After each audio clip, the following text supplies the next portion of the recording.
Makanya dari segi omongannya saja sudah kelihatan. Kalau saya boleh mengatakan, Pak Lawi itu ya munafik.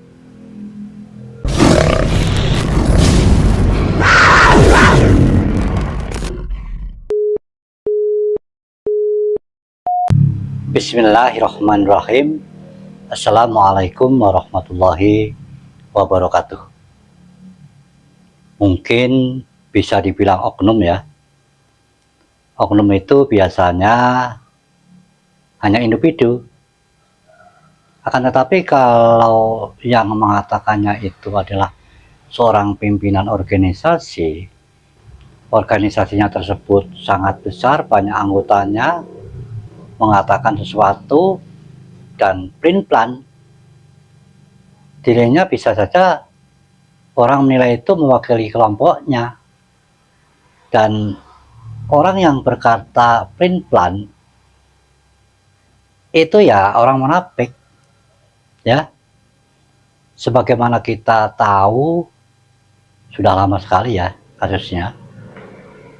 Awal-awal itu beliau itu mengatakan, saya tidak sebut namanya siapa itu orangnya, tapi pasti pendengaran juga tahulah, nggak usah saya jelaskan juga.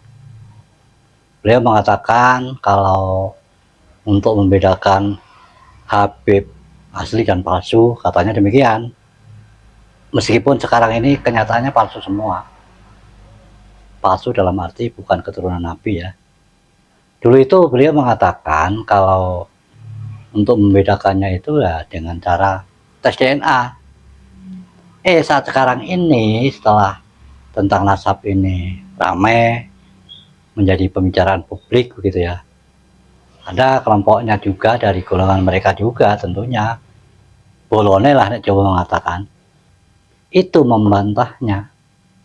Katanya kalau tes DNA itu haram begitu.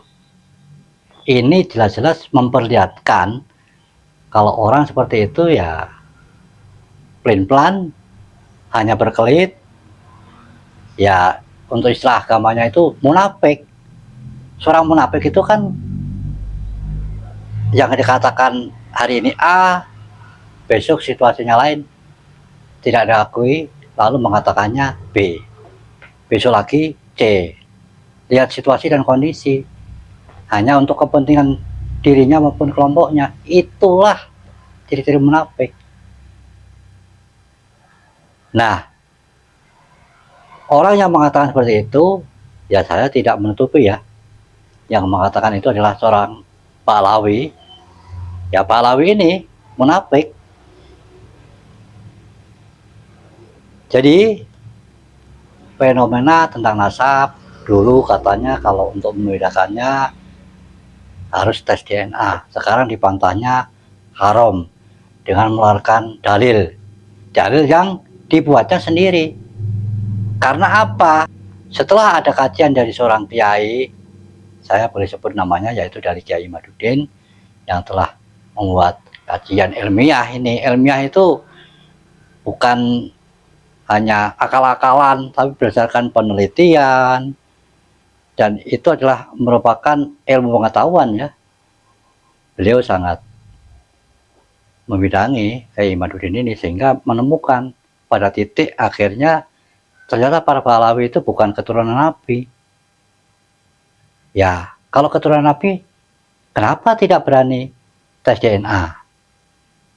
Dan bahkan mengatakan haram itu untuk menutupi ya kalau dirinya nanti akan terbongkar, kan begitu. Dan selama ini kan sudah kentara ya, ketahuan ya, kelihatan maksud saya. Sebagian ini ya mungkin ada aja sih yang alim gitu ya dari Pahlawi tersebut. Kebanyakan arogan.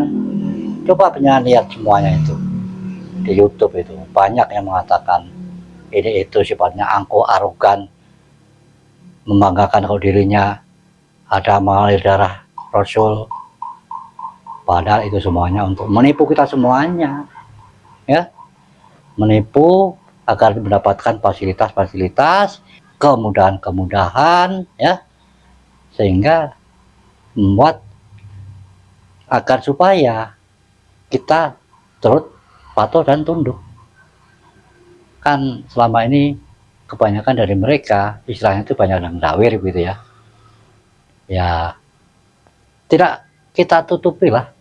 Itu suatu hal yang sudah biasa lumrah kemarin-kemarin ya. Karena apa? Karena membanggakan nasabnya tadi. Ternyata nasabnya bohong, palsu, bukan keturunan Nabi. Makanya dari segi omongannya saja sudah kelihatan. Kalau saya boleh mengatakan, Balawi itu ya munafik.